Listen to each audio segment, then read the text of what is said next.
Hi everyone, like our last video of pocket-sized multi-tool saw test, in this video I will do a whole bunch of saw testings for some of the most popular mid-sized multi-tool.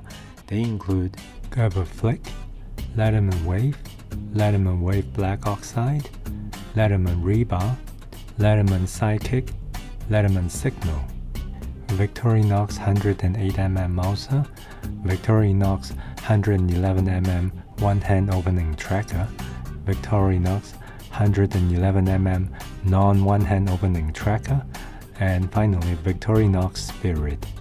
Except the Victorinox Mauser, all these two are brand new and they will do 12 rounds of sawing to saw through a semi-hard wood beam.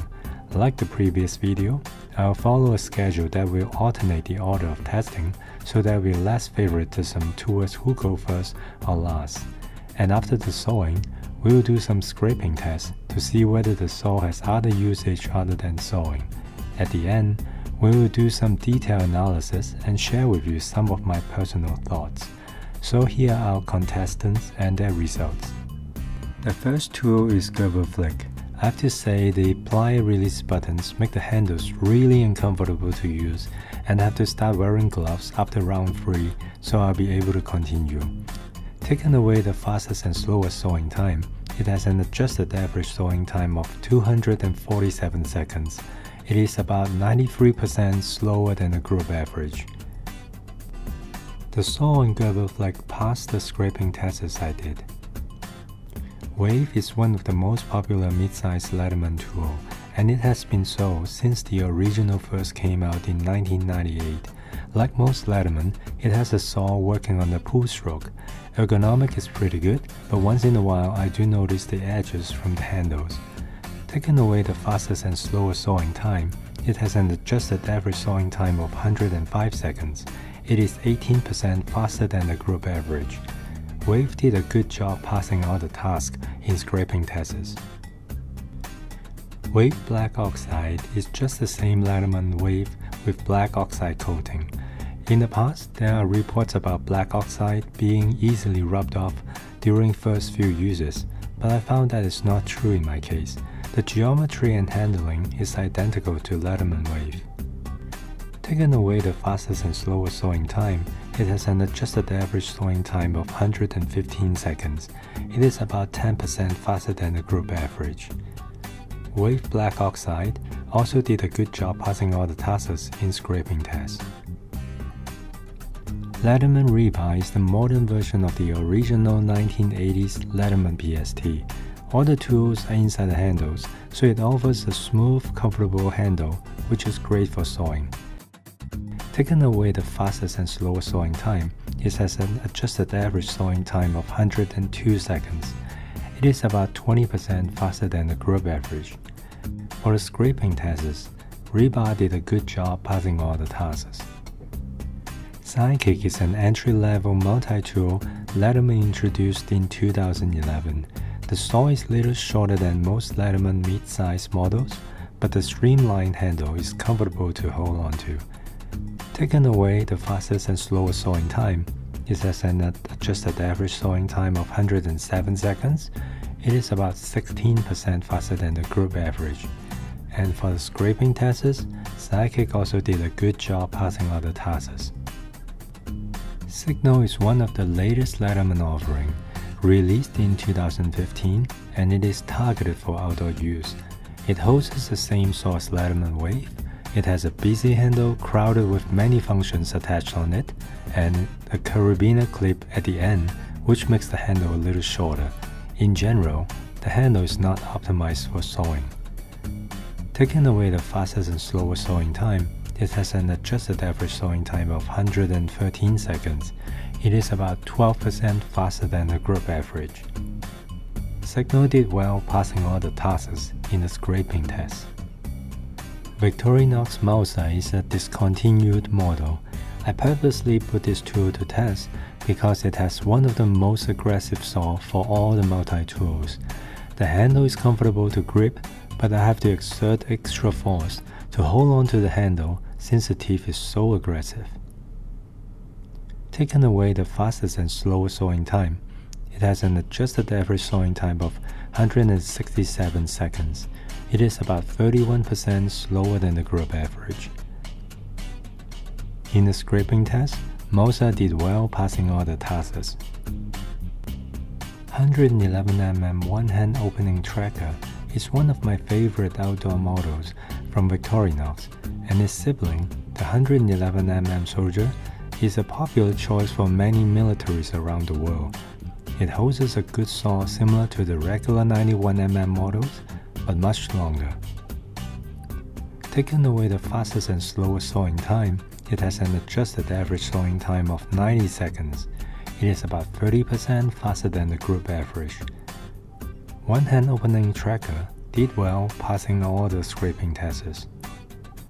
111mm regular trekker is just a close sibling to the one-hand opening trekker. I put this tool to test just to see whether the one-hand opening hole will affect the sewing results, and it does. Taking away the fastest and slowest sewing time, non-one-hand opening trekker has an adjusted average sewing time of 120 seconds. It is about 6% faster than the group average. The regular trekker also did well in the scraping test, passing everything.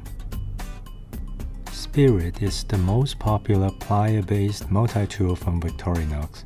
With perfect fit and finish, all its tools are accessible from the outside of the handle, but I find it comfortable to hold for sewing. Taking away the fastest and slowest sewing time, Spirit has an adjusted average sewing time of 112 seconds. It is about 13% faster than the group average. Victorinox Spirit did good in the scraping test, passing all the tasks. Based on the adjusted average results, the fastest performer of the entire group is Victorinox 111mm one-hand opening trekker, while the slowest is the Gerber Flik, which is 175% slower than the best performer. I think good ergonomics with longer and better saw are the main reasons why the one-hand opening trekker did so well. As for scraping tests, all these tools did wonderfully well. The control saw I use is a Silky Boy 170mm with a medium teeth. It has a long saw at 16 cm with much larger teeth.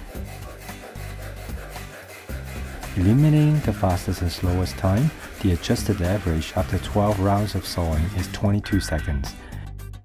Silky Boy 170 also passes all the scraping tests with ease. There is a 9% differences between the Leatherman Wave and Leatherman Wave Black oxide version. Both tools are brand new, and I didn't observe any black oxide rubbing off during use.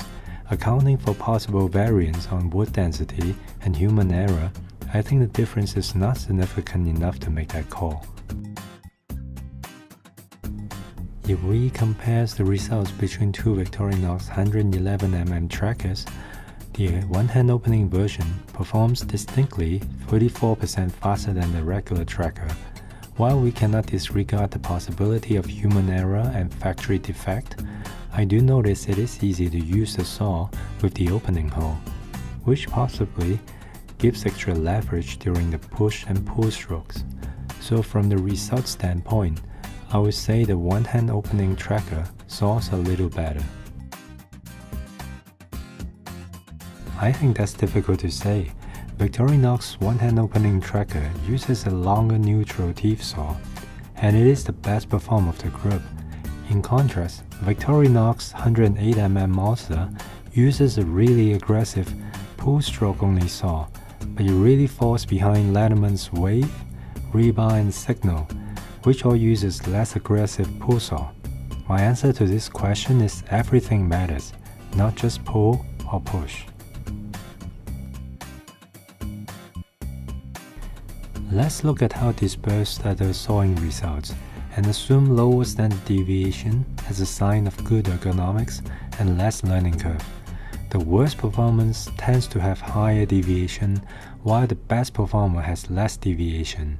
And if our assumption has any merits, then it is fair to say that there is strong correlation between ergonomics and performance. Personally, I feel Victorinox one-hand opening Trekkers and Spirit, Leatherman Rebar and Sidekick are the most comfortable to hold, while the sawing feels effortless. Gerber Flik is the worst in ergonomics and performance, and Leatherman Signal has pretty bad ergonomics as well, but thanks to the same saw as Wave, it still has a pretty good performance. It is rather interesting to observe a trend for all the results getting faster towards the end, when most sawing results recorded are 2 to 3 times faster than the beginning. Undeniably, there is a heavy learning curve ongoing here. A following-up question is whether this variance is due to human error or is it expected. I think by nature, this type of testing can never be conducted with 100% consistency as long as it involves human and natural material. So I'm really glad to have collected 12 sets of data for each tool and have taken into account of possible learning curve that we are seeing here. So my first takeaway is do practice with your multi-tool saw and get to know its limit before expecting it to perform efficiently on field. Now, if you look at saw length versus overall tool length for both pocket size and mid-size multi-tool, except the Victorinox Trekkers, most of them have very similar saw length, and the only difference is saw design and ergonomics. So my second takeaway is, if sawing is important to you, choosing the right multi-tool with good sawing ergonomics is the key. Okay folks, thanks again for watching this video. See you in next video, where we're gonna do tests with the big boys, and can't wait to put all the data together to a comprehensive study. If you like what you see, please stay tuned and subscribe.